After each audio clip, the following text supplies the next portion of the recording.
have not gotten to that page, right? I have not built that page. So that's why I'm getting this error.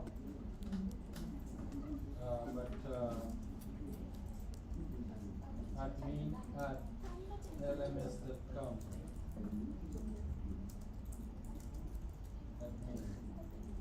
Okay, so you can see when I log into admin, it takes me directly into what?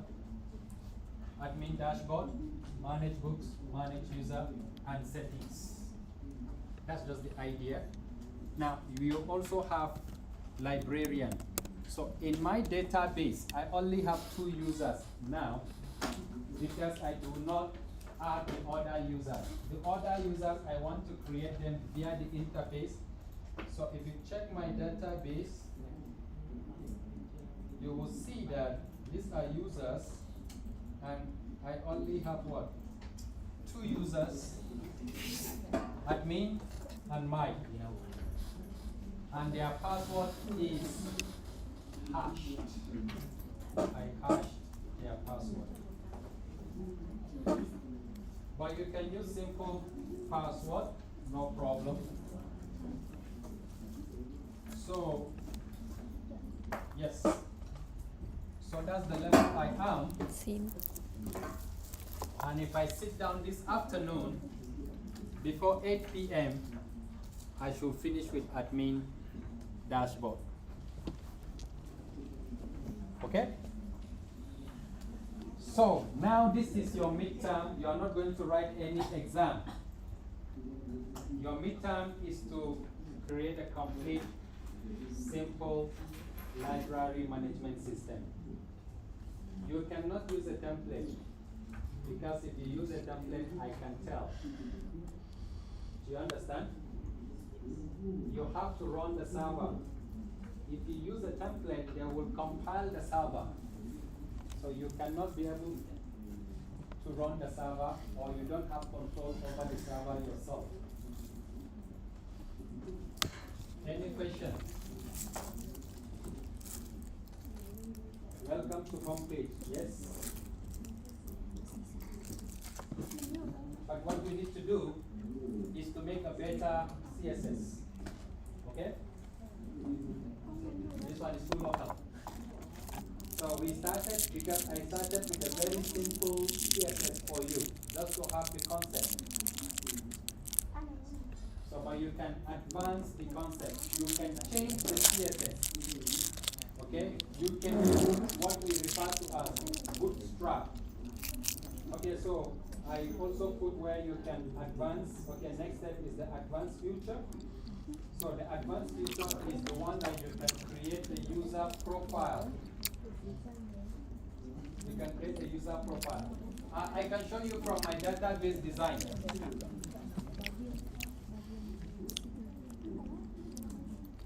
From here.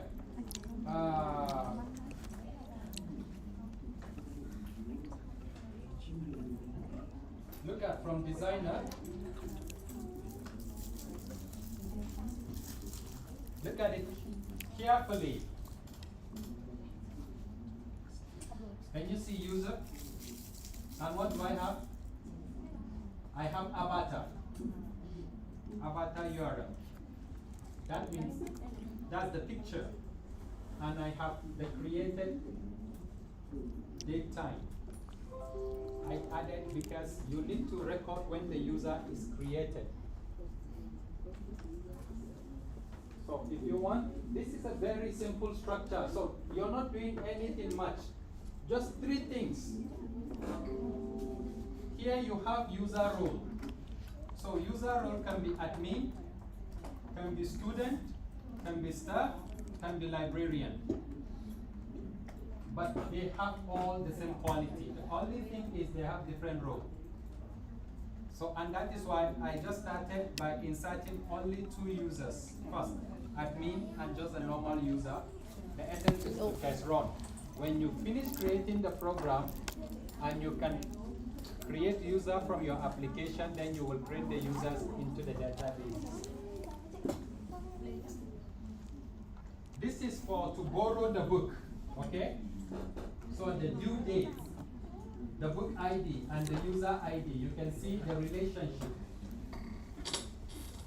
So, hello. This table or this database is a little different from the initial database that I gave you. The initial database that I gave you does not have this. It didn't have this one, right? It did not have this one. So, but yes, it's a library management and people have to borrow the books. But the essence we were trying to build is to see, okay?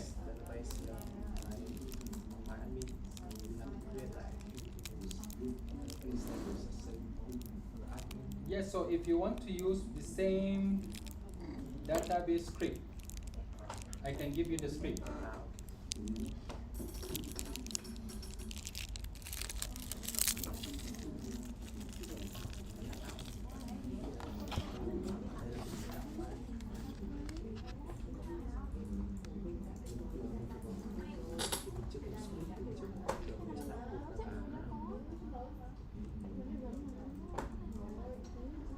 Okay, this is a guide for the midterm.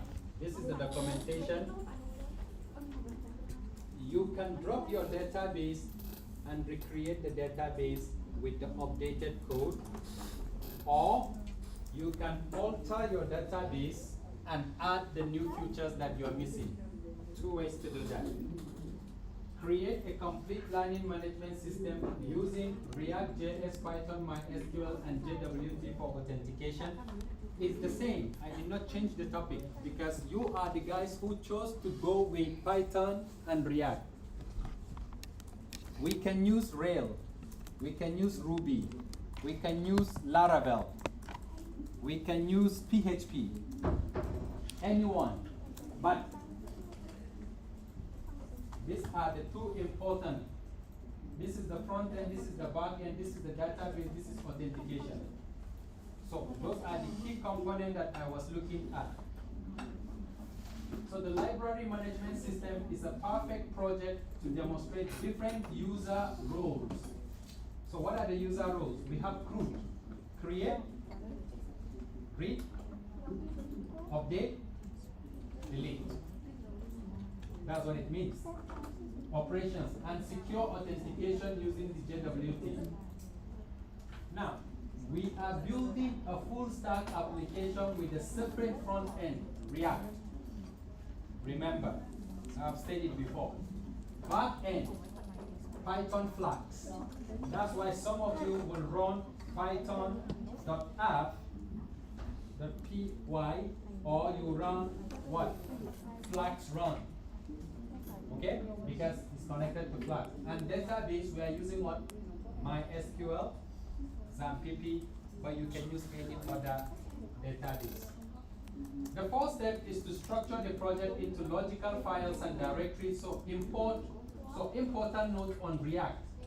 What I'm saying is that for simplicity, all React components, state management and styling, example, because I changed the normal CSS to Tailwind CSS, which gives me a more beautiful application, right?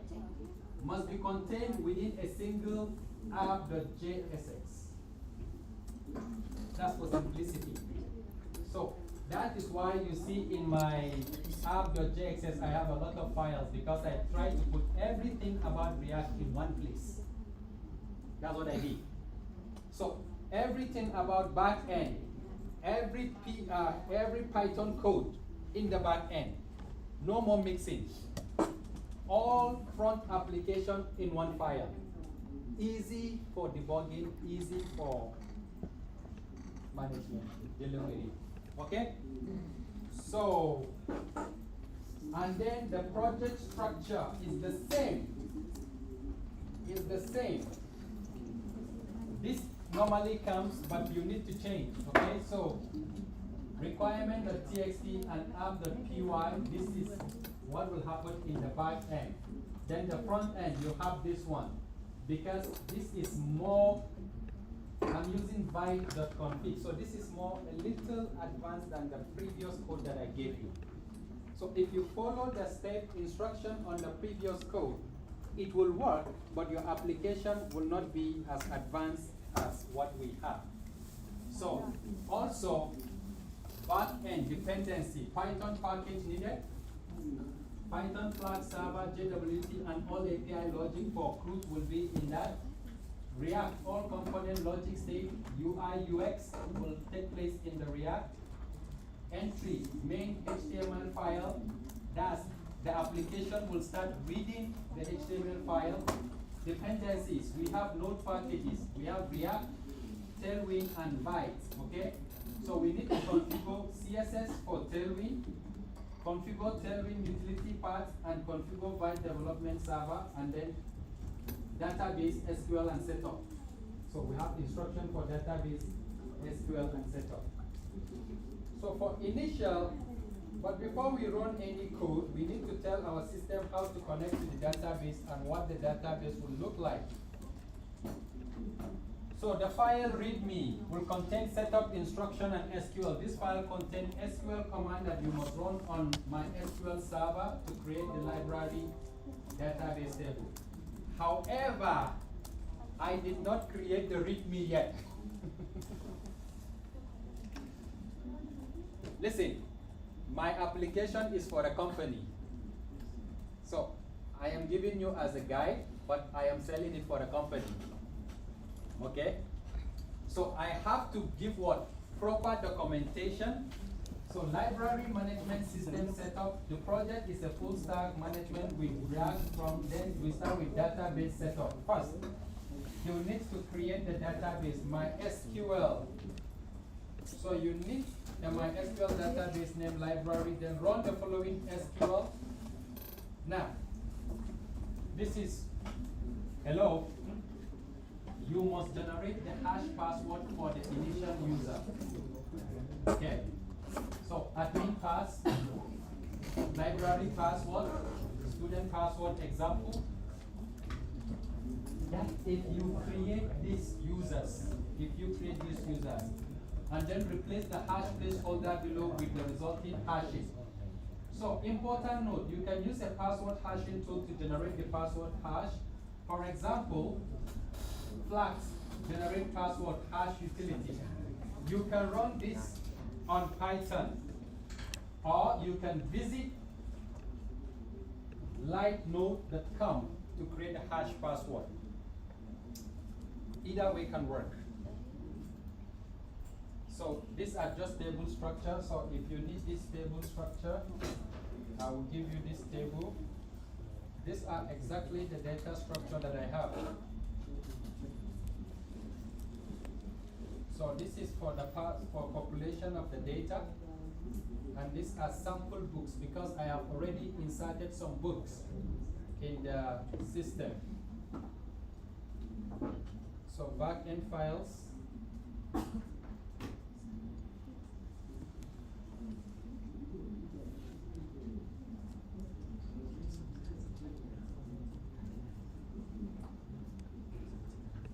Okay, so I will give you some instruction.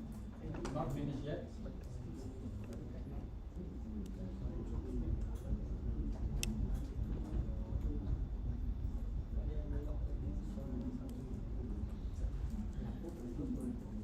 Okay, now we are going to talk about the web development. Even though you are using React, but the syllabus require the use of Rail and Ruby. Okay? So, yes, sir? Yes, sir.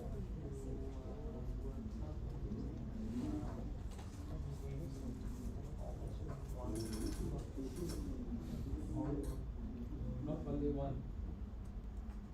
At least you must have user login. You must create admin function, most importantly with one user.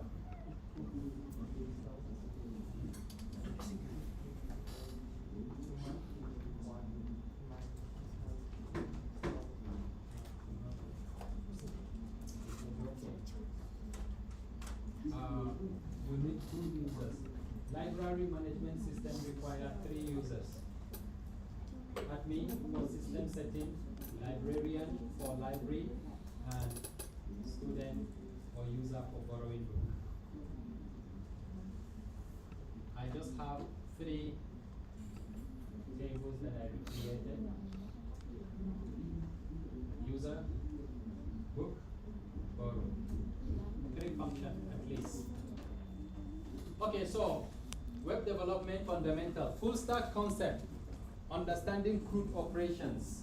So CRUD stands for create, read, update, and delete. So full stack web development. Full stack development involves both front end and back end development. That's all. So what you are doing, you see, you are running both the front end server and the back end server. So you are running as a full stack developer. So front end, user interface and user experience. The front end will provide user interface and user experience. So how users will deal with the system. How users will deal with the system. The back end server side is for database logic and APIs. The server is for API. Okay? So I'm sure that you know the meaning of an API, right? Application interfaces. All right. So overview of the web development layers. Front end, normally HTML, CSS, JavaScript. Normally, basic. So, and if we want to replace HTML, we can use what? PHP. PHP.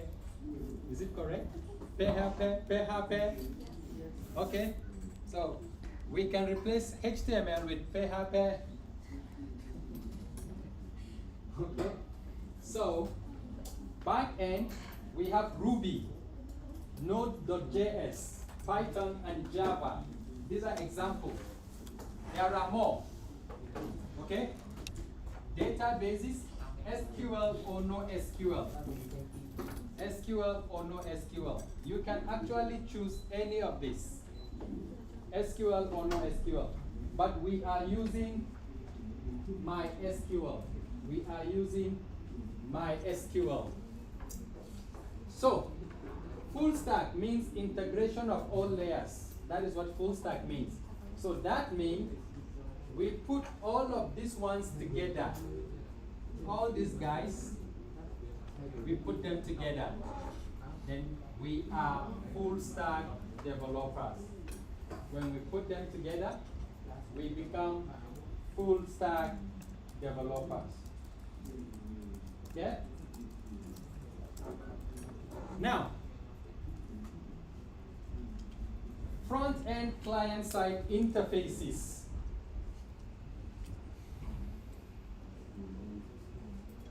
For overview, right now in your class, what you are using is React.js, which is the front-end client interface. So React.js, and you're using TypeScript. You're using TypeScript, okay, or JavaScript, or ES6+. But React.js with TypeScript in your code, that is what you will deal with. And then the Tailwind CSS. The Tailwind CSS. So we have the Tailwind CSS.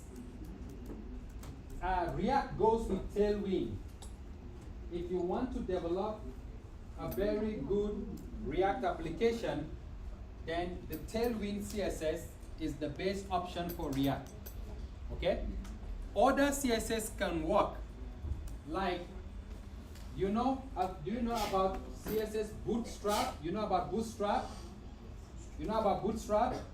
Okay, so you can use Bootstrap if you want to, but it's better to integrate with a system that works together. Because when you are choosing technology, we have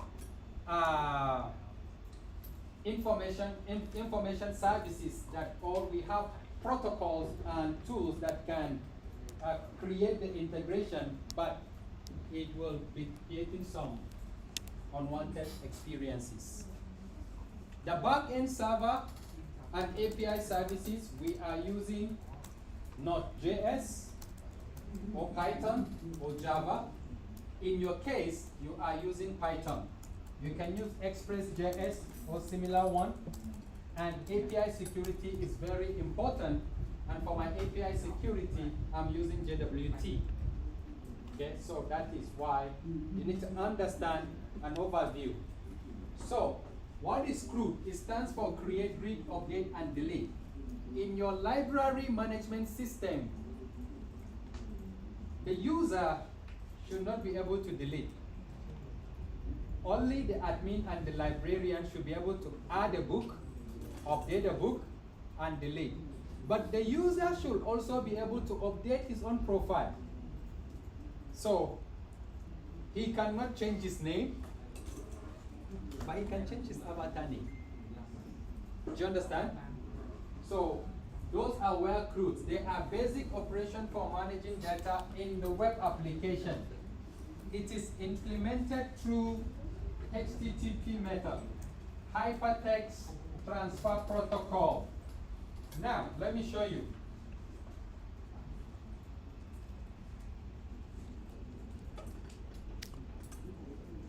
If you look at my code here, can you see this one? Post API login HTTP. Can you see? Because this is my what? Because I requested the API for login, the server will have to post the API. It has been implemented. That's why this is the back end. This is the back end. You can see options. So we have the what? Post. So what do I mean by that? This is what I mean. Okay. When I log out of the user,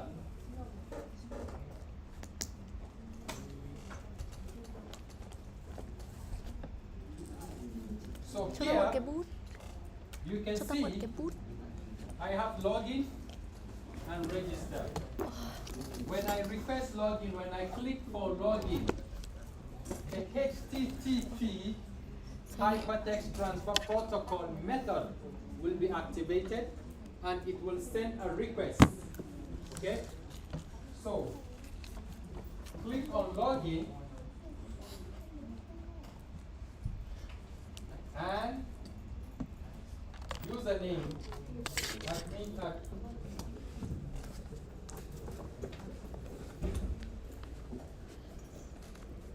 so I'm not saving the password. So I have the message login successfully, and so you can see the API has changed. It has changed. Okay. The time 7:45. Okay. Hay đã hay giờ mình học lại HTML. Ngồi học lại Yes, đúng I không? requested that. Rồi. Okay. What is happening?